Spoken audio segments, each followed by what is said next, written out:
Sorry, just turning my brain on briefly. So, as for my thoughts, it's completely fantastical, but completely unbelievable. You just go with it because it's Christmas. It wasn't a fun time, and it just became a regular romance, except more boring. Here comes Tessa Bailey with another set of problematic characters.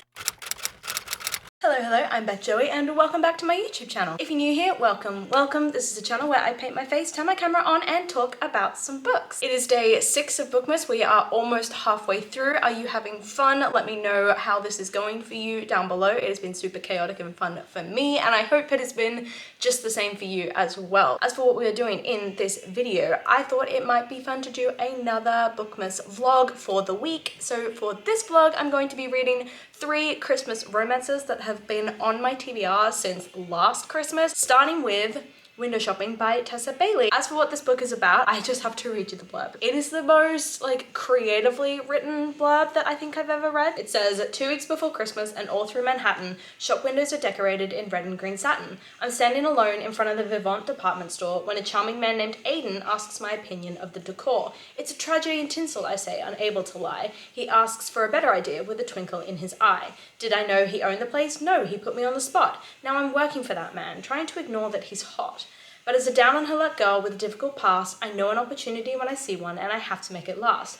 I'll put my heart and soul into dressing his holiday windows, I'll work without stopping, and when we lose the battle with temptation, I'll try and remember I'm just window shopping. That blurb is amazing to me. Unfortunately, however, this book is by Tessa Bailey, and Tessa Bailey and I do not have a good relationship. If you watched my It Happened One Summer vlog where I read both the books in that duology, it wasn't a fun time. I didn't like that duology. I didn't like My Killer Vacation, so I'm worried that I'm not gonna like the romance in this. I find her romances kind of problematic. As for what I'm doing today, before I actually get into any of this book, Ben and I are going to get my ring resized. We've been worried since he gave it to me that it's just gonna fly off my finger while I'm doing something because it's way too loose. This shit just comes off really easily. I guess you'll find out as I do what I'm up to this weekend. So I'm gonna go do that and I will see you in a bit.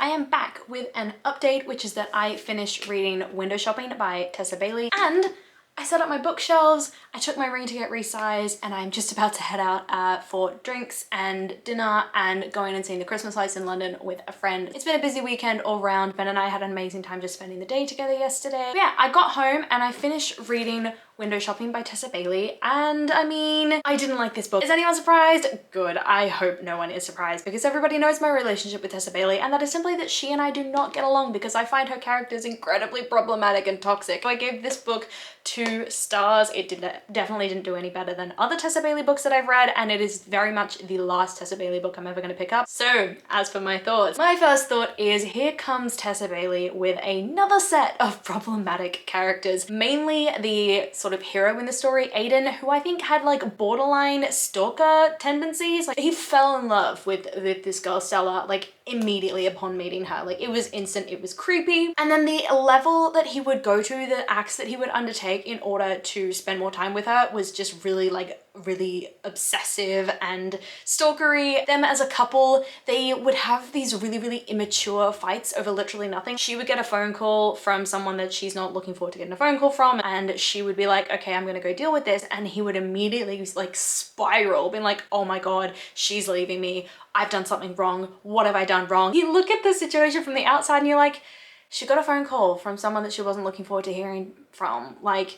she just needs to go and take the call and deal with it. This isn't a thing. Like, why are you making this a thing? I think their relationship was very dependent on each other. I mean, as for the atmosphere, I liked the sort of Christmassy vibes. I liked that it was a very, you know, in classic sort of Christmas movie, Christmas novel situation, you got your very clear villain, you got your very clear like sidekicks, besties, you got your key couple that are a bit weird, bit toxic, but you know what, you just go with it. A sort of fantastical storyline that makes no sense. The sales for this store are completely like just plummeting like year after year after year, but hey, she puts up a couple pretty windows, right back up again. Sales soar because of these pretty windows, and that makes no sense to me. But yeah, no logic in here. Didn't hate the book. I enjoyed the smut. It was a fun read. It was very readable. Not anything stand out, but yeah, it's gonna be the last Tessa Bailey from me. So that is my thoughts on this book. As for what I'm going to be reading next, I'm going to be picking up Inner Holidays by Christina Lauren. I love this author duo and I'm so excited to read this book. As for what it's about, it follows a girl named Mayla Jones. She's living with her parents. She is just down on her luck. She is not loving life at the moment. She is not looking forward to Christmas because it's her last Christmas in her favorite place in the world. As they're leaving this cabin for the last time,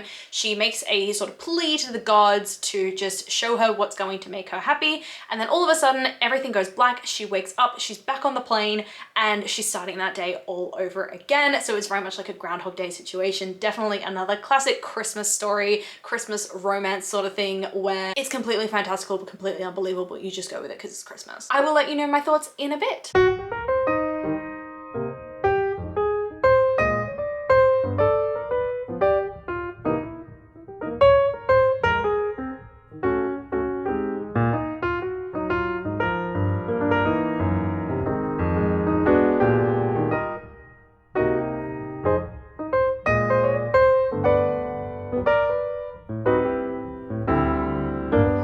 Excuse the fact that I look absolutely horrific right now. I've got my hair in like Heidi braids. The lighting in here is horrible and I'm feeling real tired and really hungry. But commitment, I am here to give you an update on Inner Holidays by Christina Lauren. Before I do, quick life update. I went to see all the Christmas lights, as you all have seen in the B-roll just now, with my friend Tat yesterday. It was honestly so beautiful. There was this charity one set up in Grosvenor Square, and it was basically these 20,000 lit up white roses, and every single one of those roses was like dedicated to someone. It was the most beautiful thing that they could have done over the Christmas period. It was a perfect sort of extra thing to go in to see the Christmas lights. We went to Carnaby Street, we saw the Christmas lights along there. Still struggling to figure out what the theme is this year. I'm thinking it's like inclusion or celebration, joy, happiness, something like that, but I can't figure it out, so I'm gonna have to Google it. If you know, come and tell me in the comments down below because I would love to know. But yeah, of course, I have been reading Inner Holidays by Christina Lauren at the moment, and I'm really enjoying it. There's some things in it that I think are a little bit strange. The main character has to die every time before she like reawakens. I thought it would be a case of like she goes to bed, but no, she dies. So she's definitely going in that phase at the moment where she's like, I'm gonna do what I want because at the end of the day, it doesn't matter. For a really long time, I was stuck on the love interest because there were sort of two potential suspects, I guess, two potential people that it could have been. But yeah, generally it's reading well. It's super easy to understand. The writing's really flowing very well. The main character feels super relatable in like, if this was happening to me, I feel like I would be at the stage she's at now where she's like, screw it, I'm just gonna do whatever I want. It's not gonna matter. And I'm loving the short chapters. So yeah, it's a good fun read at the moment. I think we're probably sitting at like a 3.5, 4 stars. I'm not obsessed with the whole Groundhog Day thing because obviously it does by its nature get quite repetitive. I'm gonna keep reading. Beth over at Bookmas is hosting some sprints tonight, so I'm going to join that. Hopefully finish this book because I've got about halfway left to go, and yeah, hopefully get stuck into the holiday swap tomorrow so that I can be all finished by the time the next round of Magical Readathon starts, which is the Christmas round, which I'm hoping will be like my week 3 vlog for Bookmas. So yeah, fingers crossed everything goes to plan and I get this read in the amount of time that I want to. So we'll see. I'll chat to you guys in a bit. Hey, I'm back with an update. I just finished reading Inner Holidays by Christina Lauren and it got 2.5 stars. First book by Christina Lauren that I actually haven't enjoyed. As for my sort of more specific thoughts on or my review of this book, I mean, I thought the main characters were really bland, really forgettable. I think the main character, Maylin, was relatable, definitely. There were aspects of her character that I was like, yes, I would totally react the same. But at the end of the day, I still didn't grow attached to her because she didn't do anything that really made her stand out. There wasn't anything about her personality that made her stand out. And same for Andrew as well, the other sort of main character in this story. He was just a boring character. There was nothing exciting about him. The situation that they were in terms of the whole Groundhog Day, I think that could have been really developed a lot more, gotten Andrew involved a bit more than it did, but it was definitely used as like a plot device to like hook you into the book. Kind of like actually with Love in the Time of Serial Killers. It's like the serial killer aspect for that was used to just hook you into the book, but then taken no further other than the first like 50 pages. Same for this, and it just became a regular romance except more boring. There's also another element of this, of the plot of this story, which is like saving the family cabin, and I think that could have been really sweet, really wholesome. It could have been like a whole family endeavor to convince the two people that own the cabin to keep it, but again, I think it was a massive missed opportunity because it ended up being this sort of half-assed, like save it but not really do anything to save it kind of situation, hope that it would all resolve itself. The chapters were short, which I really enjoyed. It made it a really fast read, but I just really struggled to relate to these characters, especially because I think the logic of the main guy, Andrew, was really flawed. Of course, if someone's in this Groundhog Day situation, they're probably not going to tell you the truth about it immediately, and that conflict ended up lasting all of like 5 seconds before it was all resolved, and there was just no tension, there were no high stakes. I'm going to finish this round here before I say something I regret and say that I gave this book 2.5 stars, which makes me really sad. So far this this vlog isn't going so well, but here's to hoping that our last book, The Holiday Swap, can, you know, pull a 180 and really give me a book that I actually enjoy. As for what The Holiday Swap is about, it follows these two twin sisters who, after one of them gets injured and she loses her sense of taste and smell, they decide to swap places because those two senses are very, very important to her profession as like a baking show judge or something. So the twins swap places, but naturally complication strikes when they both start to have feelings for the men in their lives. Again, it's another thing that could only happen in Christmas books. I'm going to get started on this and hopefully enjoy it. Hello, we are owning the strange lighting in this vlog. At the moment, it is a yellow lamp. I think in the previous video, it was like a bright white lamp. I don't know. We're owning it, we're going with it. Apologies for this little tuft of hair that you can see in the top there. It's pissing me off too, but you know what?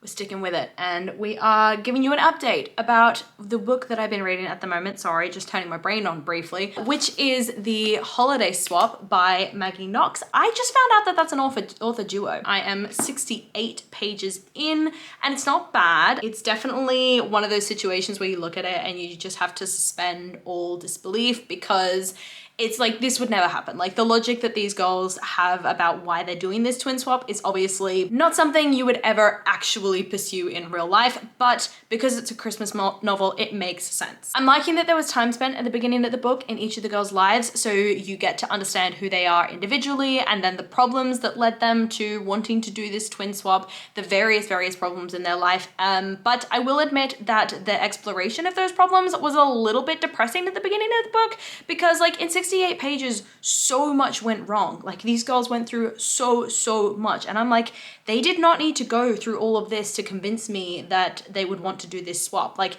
maybe remove 2 problems and just let them have some nice things. We've briefly been introduced to the romantic interests, but we don't really know anything about them other than the fact that they exist at the moment. I will admit, I'm not getting major Christmassy vibes just yet, other than the fact that, like, the show that one of the sisters is sort of working on is a Christmas themed show about the 12 days of Christmas, and then the other girl is prepping the bakery for the, you know, influx of Christmas orders. I mean, as for some of the men in this book, my God, they give me the creeps. Luckily, the romantic interests don't give me the creeps. They're fine. But the co-host for Charlie's show and Cass's boyfriend slash ex-boyfriend, the one that's not getting the message, both of them give me massive creeps, and if this was like real life, I would be genuinely worried for Cass's safety, thinking that her boyfriend's gonna turn into a serial killer in one of those, like, if I can't have you, no one can moments. The twin swap has happened, and they're now trying to figure out each other's lives. And that is, don't get me wrong, kind of fun and interesting watching them struggle, but yeah, I'm just not getting those cozy Christmas, I'm not getting the ridiculous Christmas vibes either from a lot of Christmas novels where you're just like, this is so stupid, like it would never happen, but it's fun. I'm gonna keep reading, and I'm gonna get to work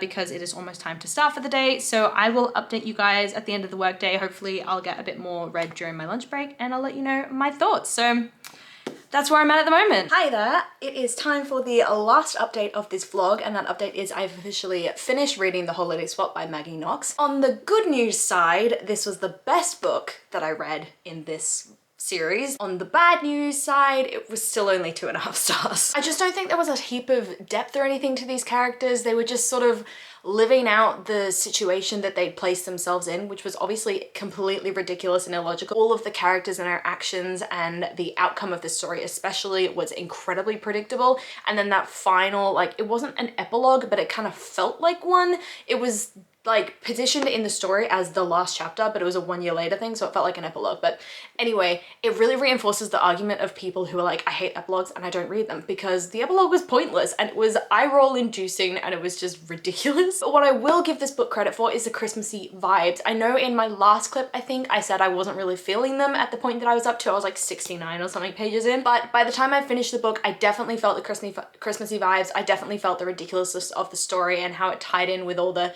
Christmas elements of it, how there was like this rush to make the special loaves for Christmas and all these sorts of things. Like, it definitely had that family, cozy, homey, you know, comforting sort of sit by a fireplace and read a shit book kind of feel to it. I think the plot was fine. I enjoyed the mess ups and that the girls were making as they were trying to be each other. They were definitely very entertaining. It kept the plot very like lighthearted and warm and fun. But at the end of the day, like I said before, it was still super, super predictable. It got really, really repetitive over the course of like 50% onwards. And yeah, I struggled with this one. It was okay. I didn't love it. It was my favorite book of this vlog, but not by much. So 2.5 stars. This is the last book that I'm reading as part of this vlog, and unfortunately it's not full of the fun, Christmassy, amazing spirit that I wanted this vlog to be, but at least I've checked something off my TBR. So here we go. We've got the 3 books that I read in this vlog. We've got Window Shopping by Tessa Bailey, which is the book that officially made me realize I was never going to read another Tessa Bailey again. We've got Inner Holidays by Christina Lauren, which is the first book ever by this author duo that I haven't liked. And then we've got The Holiday Swap by Maggie Knox, where 1, I didn't even realize it was an author duo, and 2, it was just kind of boring. That is officially this sort of Christmassy book themed vlog for Bookmas over. I hope you enjoyed this video more than I enjoyed reading these books.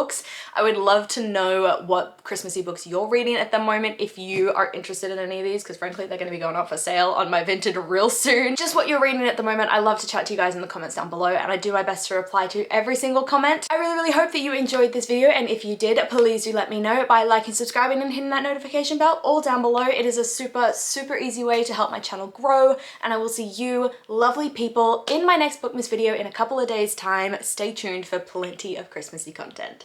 Bye!